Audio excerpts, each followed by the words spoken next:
Thank you, Mr. President.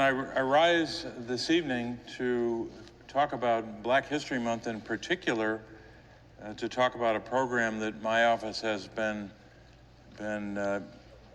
presenting every February for many years now.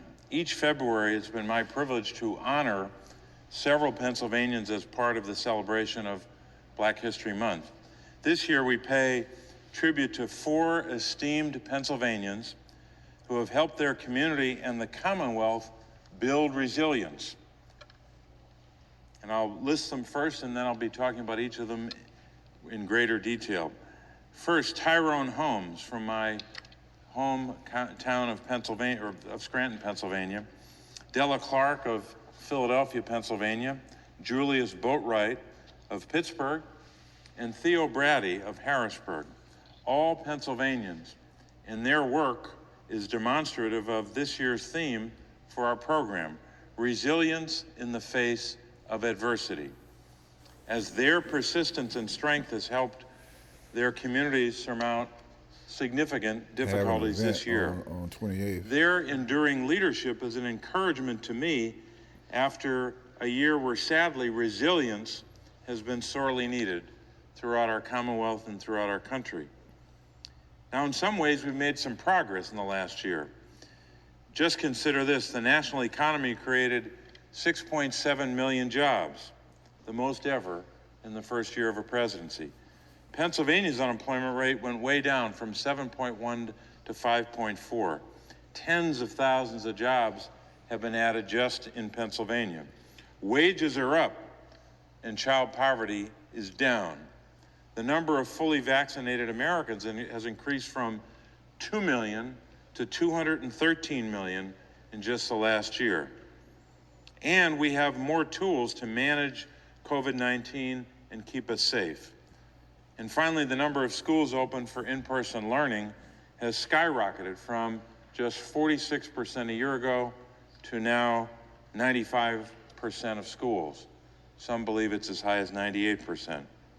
However, despite those measures of progress, we're still grappling with so much, grappling with a virus that is adaptable and still deadly, especially for people with pre-existing health conditions, and even more so for those who are unvaccinated. And as COVID-19 has lingered, so too have the attendant direct effects. Our schools still struggle to teach our kids and to maintain the regularity that is critical to learning. Our businesses must contend with fluctuating demand and a fragile supply chain. Many of our children have fallen behind on their other critical vaccinations and routine doctor visits. Many children and adults struggle with isolation and pandemic-related mental health challenges. We know that much of the adverse impact of COVID-19 has been particularly acute for communities of color. In the United States, Black Americans have experienced higher rates of COVID-19 hospitalization and death compared to white Americans. And Black Americans have had higher levels of COVID-19 related unemployment. Beyond the pandemic, other challenges remain. Systemic racism persists in our economy, in our schools, in our healthcare system, and of course in our criminal justice system, just to mention a few. And even as we strive as a nation to achieve our high ideals of liberty and freedom for all, we must openly acknowledge a history of discrimination and racism and reckon with its present-day manifestations and implications, including disturbing efforts around the country to turn back the clock on voting rights. It is only the challenges brought about by adversity that occasion the rise of resiliency and the triumphs of the human spirit and of community action that can lift all of us. The late member of Congress, Shirley Chisholm, once said, quote, "Leadership is to have the vision for what is necessary and the courage to make it possible." The leadership is to have the vision for what is necessary and the courage to make it possible. Following a year of difficult challenges, It's fitting that as part of our Black History Month celebration, we honor innovative, courageous, and enterprising Pennsylvania leaders who have both the vision and the courage to help our communities and our Commonwealth to exhibit resilience in the face of that adversity. Let me start with Ty Holmes, our first honoree. I'm proud to honor Ty as a fellow resident of Scranton and the president of the Lackawanna County branch of the NAACP. Ty Holmes is well known in Scranton as an avid volunteer and advocate for diversity and inclusion through his work with multiple community organizations, including as a Penn State Advisory Board member, the vice president of the Scranton Rotary, and as a Lackawanna County Democratic Committee member. Following the death of George Floyd in 2020, community members were inspired to make change in northeastern Pennsylvania and establish the Lackawanna County NAACP. Since its founding in 2020, this NAACP branch has grown to 131 members. Under Ty Holmes' leadership, the branch is working to be a voice for underrepresented groups and serve as a bridge between them and the broader community in Scranton. Ty also has a particular interest in bettering the lives of young people in Scranton, leading him to run for the Scranton School Board. This past November, he was elected to the board and sworn in last month. With his election, Ty Holmes becomes the first African American to ever be elected to public office in the city of Scranton. He also serves as a board member for the Northeastern Pennsylvania Youth Shelter, which provides a quality emergency shelter and related services to unaccompanied youth ages 14 through their high school graduation. The Northeastern Pennsylvania Youth Shelter has a specific focus on social justice and advocacy and is welcoming to young people from all backgrounds, especially LGBTQ+ youth in the area. Ty Holmes' life has been one of service, both to his community and to his country. He retired after 25 years of active duty in the United States military, where he received numerous decorations from both the United States Navy and the United States Army. He began his military career in 1991 with the Navy and served in various duty stations throughout the South Pacific and the Middle East. In 2003, he crossed branches and entered the United States Army, deploying in the Middle East. He has also worked as part of the support and rescue operations in New Orleans during Hurricane Katrina in 2005. Through his work with many community organizations and his role on the Scranton School District Board of Directors, Ty continues to build the Scranton institutions that provided support to people and those institutions that lift them up during times of adversity. So I look forward to seeing Ty Holmes' continuing contributions to my hometown for years to come. Second, our second honoree, Della Clark from Philadelphia, Pennsylvania. Della Clark is a true community shepherd. I'm not the first to recognize Della's exemplary work, and I certainly won't be the last, but I'm honored to add my voice to her chorus of admirers. Her work in the city of Philadelphia, particularly in West Philadelphia, has undoubtedly been a saving grace 100 times over.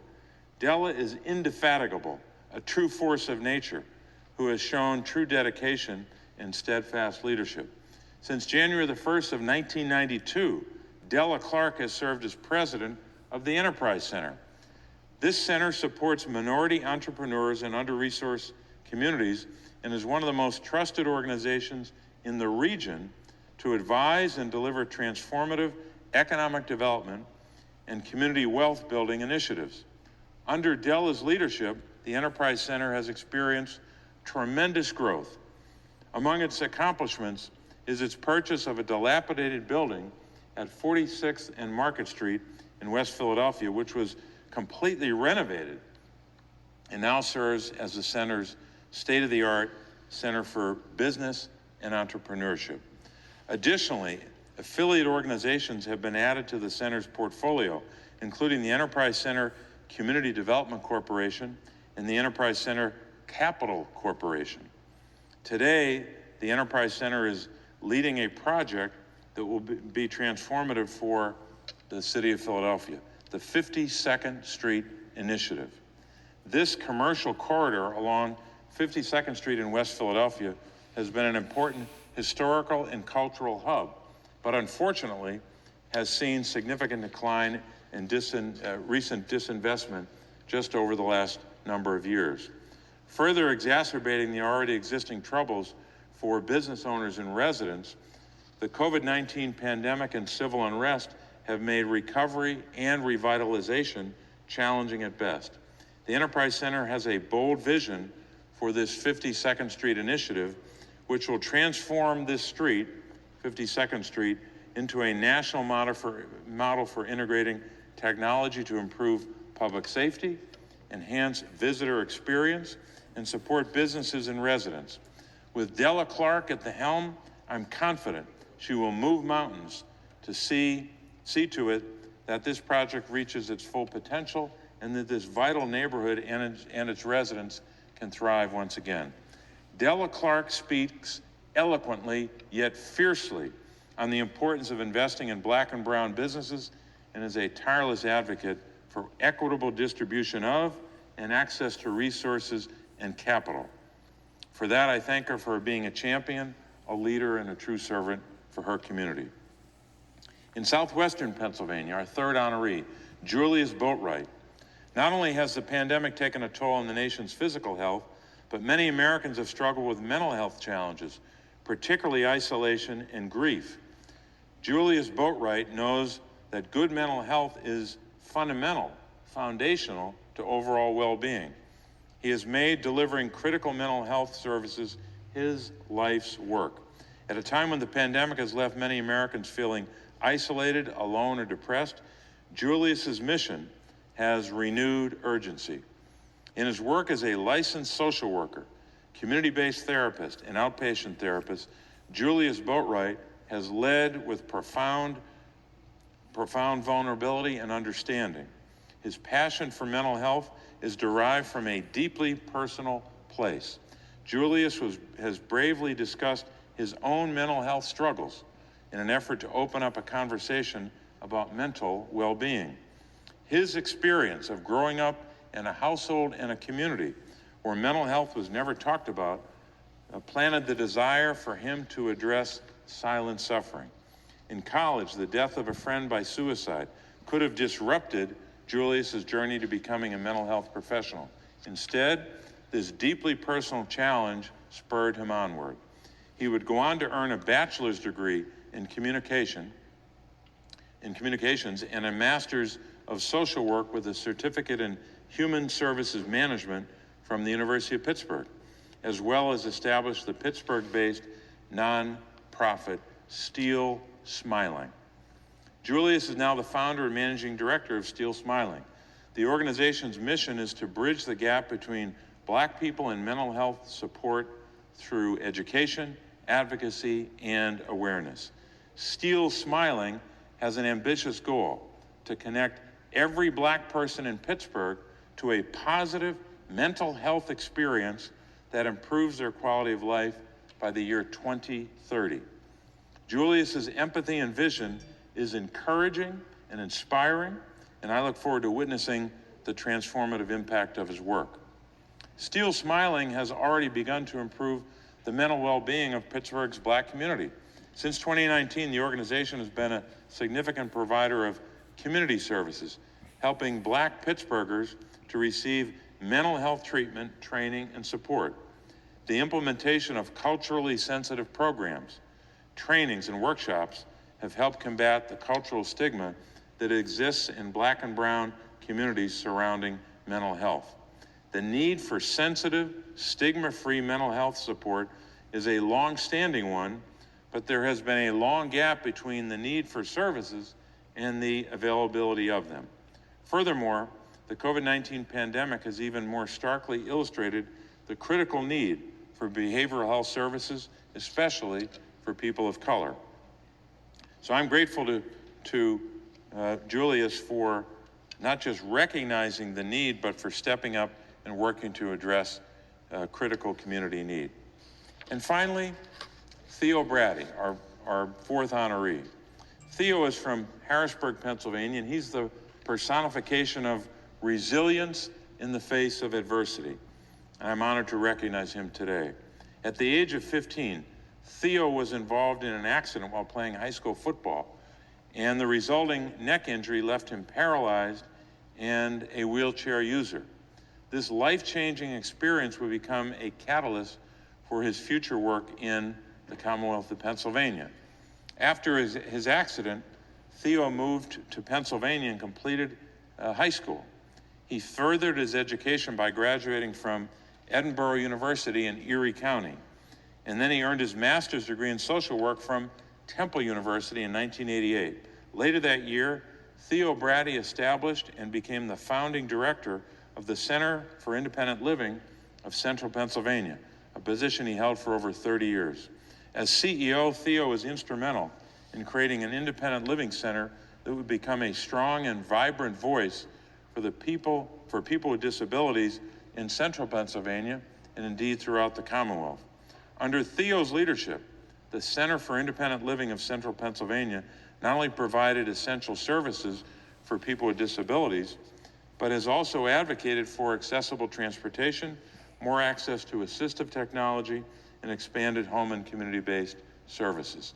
Theo crafted his leadership role to both create services for people with disabilities and to advocate to improve the lives of people with disabilities. In addition to his work leading the center, Theo has served on numerous boards and committees over his career, influencing disability policy. He was appointed by 3 different governors of Pennsylvania to serve as a commissioner for the Pennsylvania Human Relations Commission. Theo also served on the Pennsylvania statewide Independent Living Council. He has taken his years of service and advocacy to the classroom to help shape the disability leaders of the future, teaching at several institutions of higher education.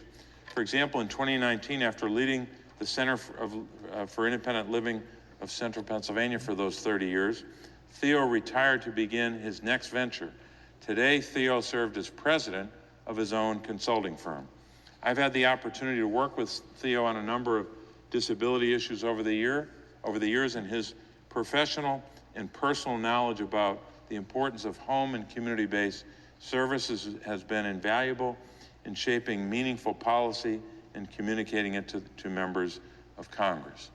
For over 40 years, Theo has proudly and inclusively served the Commonwealth of Pennsylvania with his advocacy for people with disabilities. We're grateful for his commitment to making our state and our nation fairer and more accessible for all. So, Mr. President, in conclusion, it's a privilege and a pleasure to be able to honor these remarkable Pennsylvanians: Ty Holmes, Della, Julius Wright, and Theo Bratty. While their work as repairers of the breach varies from community activism and youth development to economic development to mental health support to the civil rights of people with disabilities, all 4 share a commitment to lifting up their neighbors and their neighborhoods. They believe that we are stronger when we stand together, and that by joining hands with our brothers and sisters, we can overcome adversity, build resilience, and flourish together. As we head toward the light at the end of the tunnel of this pandemic and continue to strive to ensure the ideals of our nation are fulfilled for all Americans, the stories of these exceptional leaders will continue to inspire all of us to pursue a brighter tomorrow for America. Madam President, I would yield the floor. That's so cool to be a part of a congressional record. You know what I mean? So when you when you're no longer in the world, you know it's gonna still be here. That's cool.